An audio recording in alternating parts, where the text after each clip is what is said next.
Hi mga sis! Andito tayo sa aming kapitbahay na rooftop. Dito ako magdi-dinner.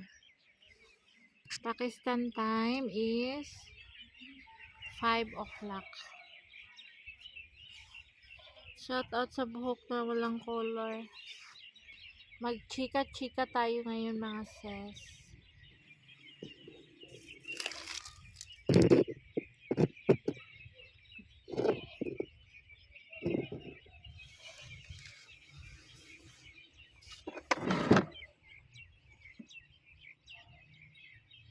Tingnan mo yung aking Sammy. Oh.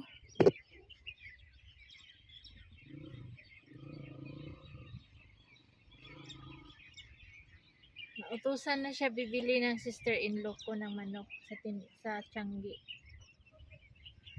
Ah, kita niyo?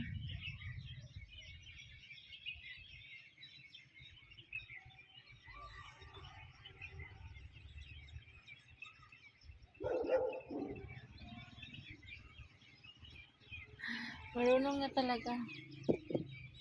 Lagi na nakahawak sa susi.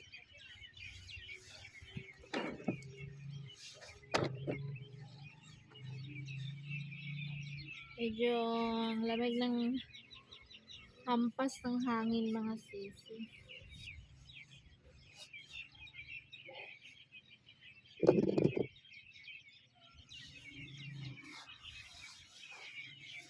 So magkain tayo.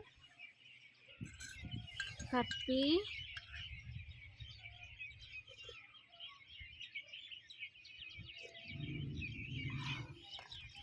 Ang sarap sa mainit na panahon. Mainit, malamig na panahon. Yung aking rice, brown rice, hiningi ko dun sa sister-in-law ko. With 4 pieces of fried eggs. Inom muna tayo ng tubig mga sis.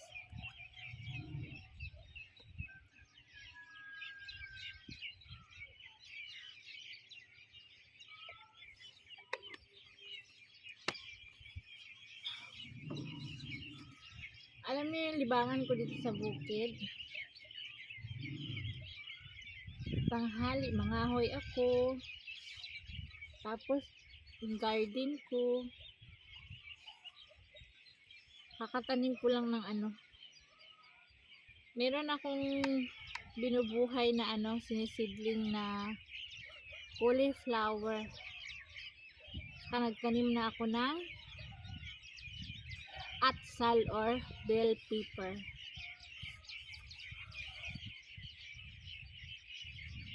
Maganda yung hindi na tayo bibili. Kulang ko na lang is cucumber. Makapunta ako sa bayan, bibili ako ng cucumber. May ampalaya na ako.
Nakasing galawin doon sana. Nahirapan mahulog pa yung cellphone sa baba.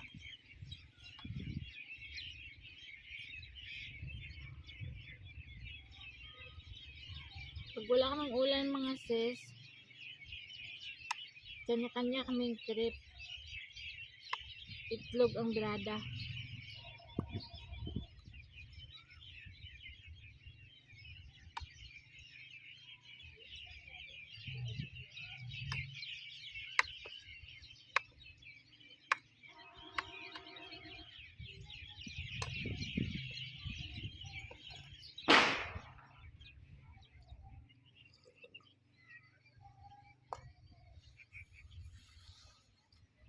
Mga bata, prata, tsaka eggs. Pag walang rice. Alam niyo sa amin bakit malaki yan? Kasi marunong na siya magprito-prito ng itlog, prata.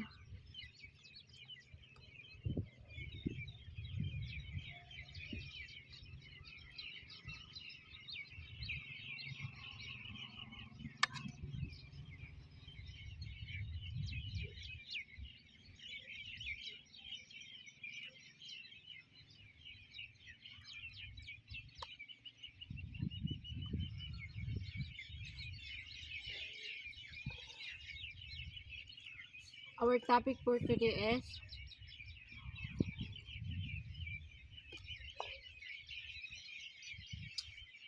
hindi ko makita ilang oras na.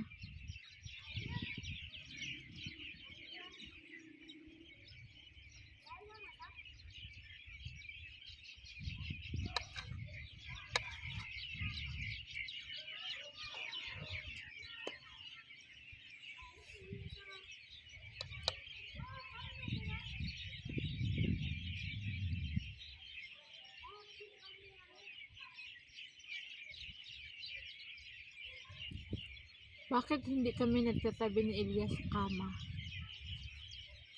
Dapat natin na yun.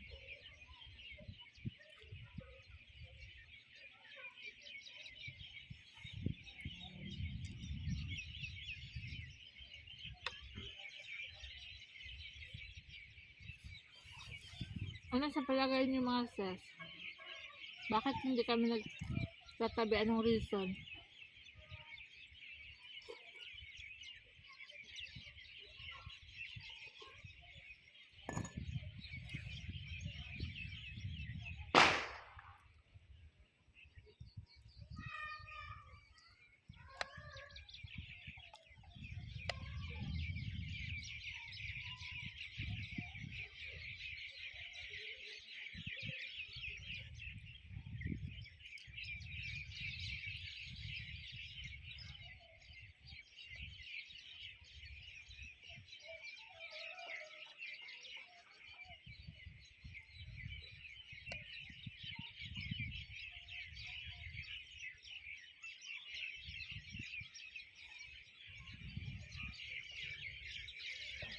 Maubos itong itlog pero yung kanin hindi ko ubusin.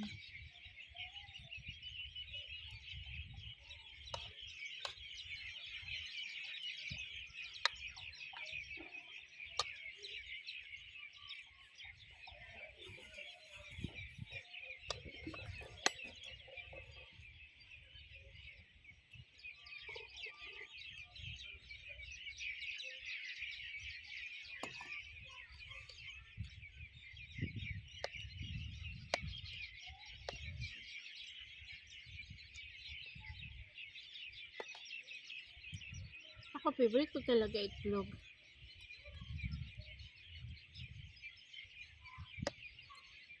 Maganda sana to pag may bulad, no?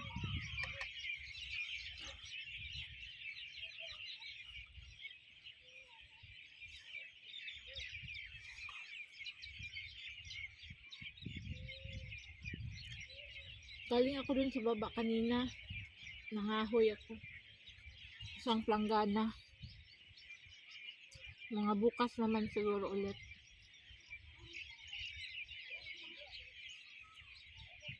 Kasi yung aming oven, punuin ng kahoy yun para magbaga. Para makaluto ka ng pati.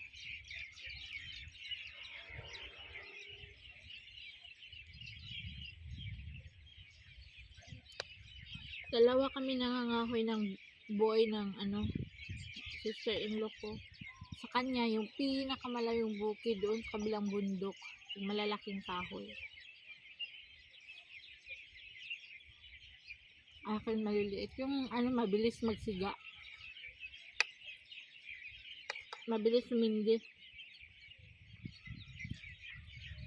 Kasi kapag dirituhin sa malaking kahoy, hindi naman sisindi yan. Kailangan pa ng may mga maliliit. Yun yung sa akin pa ang ilalim maliliit. Sa taas nun may malaki pa.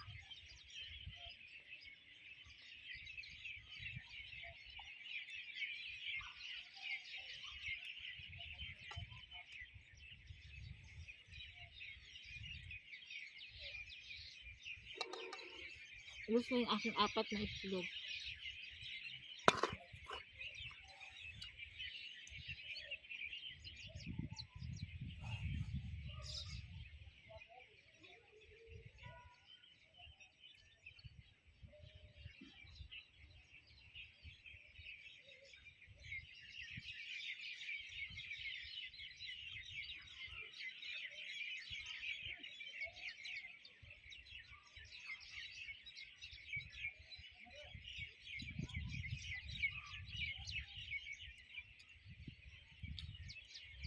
Natatanaw ko yung aking garden, mga sis, yung aking sili. Papayat na ng papayat. Tambakan ko na naman yun siya ng lupa na yung tae ng kalabaw. Di ba nagko-compost yun? Nagpo-fertilizer na. Yun ang ko doon. Itambak ko doon sa aking garden.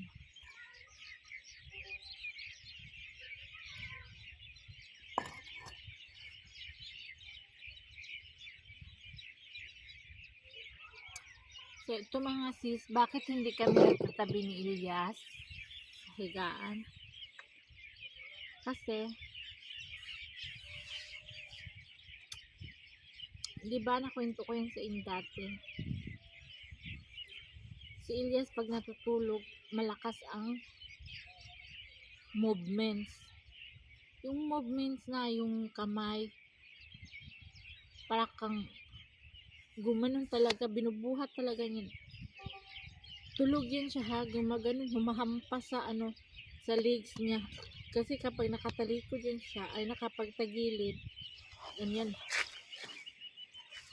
di ba? Matulog sa gilid. Ang lakas ng ganyan oh. Kalabog talaga. Ganyan.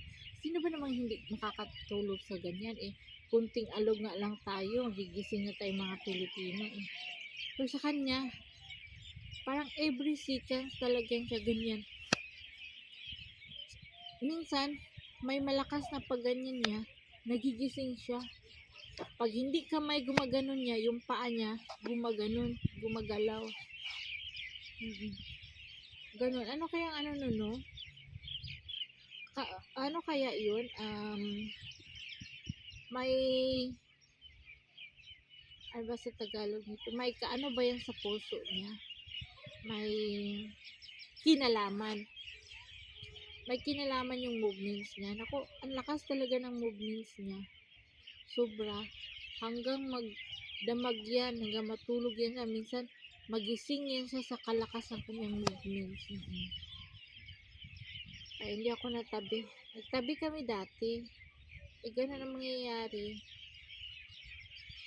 Laging ganyan, laging humahampas. Pero hindi pa naman dumating sa point na ang katabi hahampasin. Tabi sila ni Sammy ngayon. Yung bed namin na malaki. Pero sira-sira na yun mga sis. Ilagyan yun sa ilalim ng ng hollow blocks para hindi bumigay. Kinakain na siya ng mga anay. Tagal na rin siguro. Katulad yung aparador namin, hiwalay-hiwalay na yung pintuan. Wala nang pintuan. So yun mga sis, tanong ko sa inyo,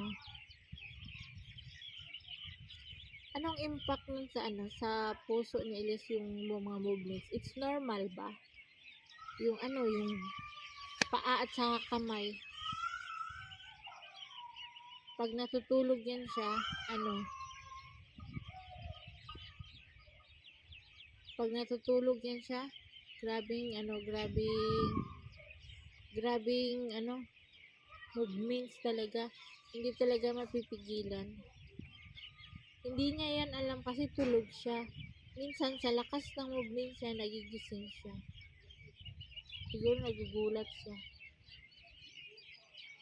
Yun ang niya.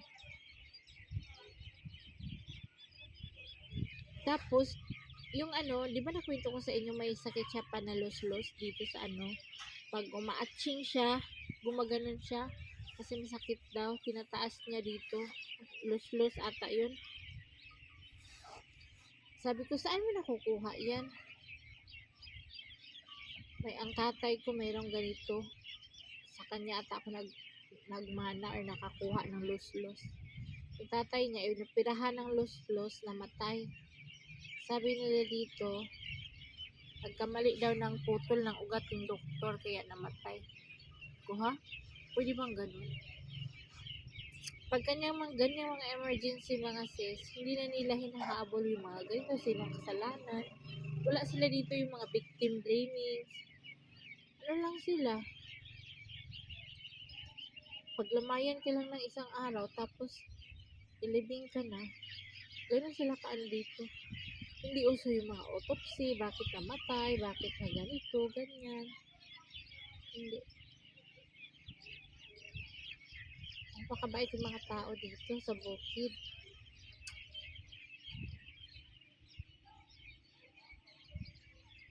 Kung anong meron lang, yun lang. Magdildil ka ng mantika, kari, yun lang. Kumbaga sa atin sa Pinas, magdildil ang asin, dito mantika.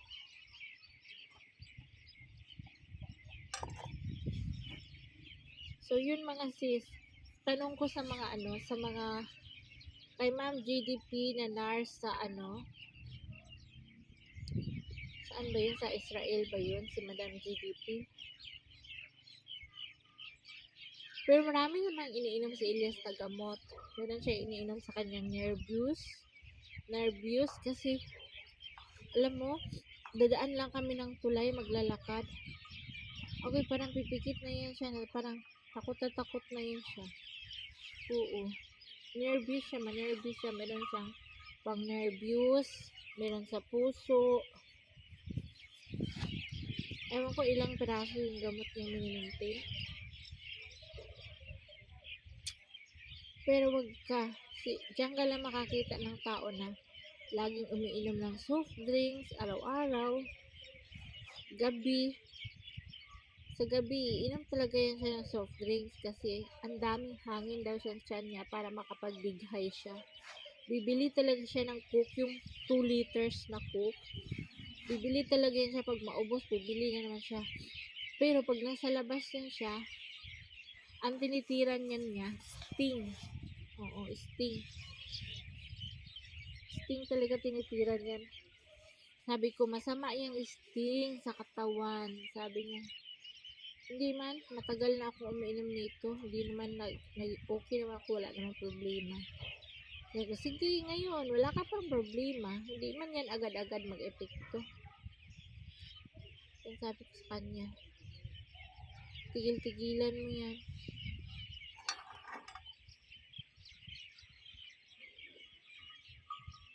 Yung Sting, di ba, may maliit yan, ganyan ata na bote. Tapos may malaki na ganyan. Malaki yung bibilhin niya. Tapos, may matira. Talihin niya sa bahay. Makita isami. Laklaki ni Sami. Nagyaw-yaw na naman ako. Diyos ko. Maghanap talaga kayo ng sakit sa katawan.